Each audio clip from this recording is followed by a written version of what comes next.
আসসালামু আলাইকুম। আজকে আমি আপনাদের মসুরির ডাল পাতলা করে রান্না করে দেখাবো।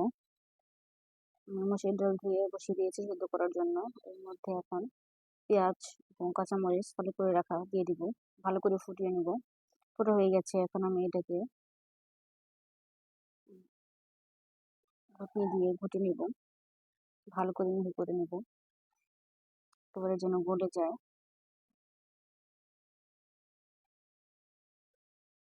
লবণ দিয়ে নেব। ওরা হয়ে গেছে।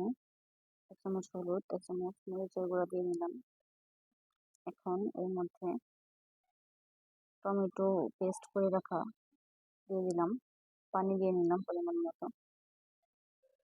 এখন ফোটার জন্য অপেক্ষা করব।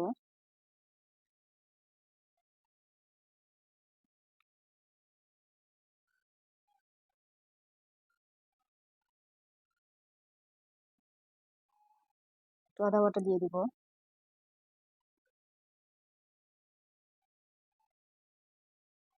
এখন আস্তে আস্তে ফুটতে শুরু করেছে। আমি অন্য একটি চুলার মধ্যে প্যান বসিয়ে দিয়েছি। এর মধ্যে তেলের মধ্যে রসুন কুচি দিয়ে দিয়েছি, দুটো লাল মরিচ দিয়ে দিয়েছি,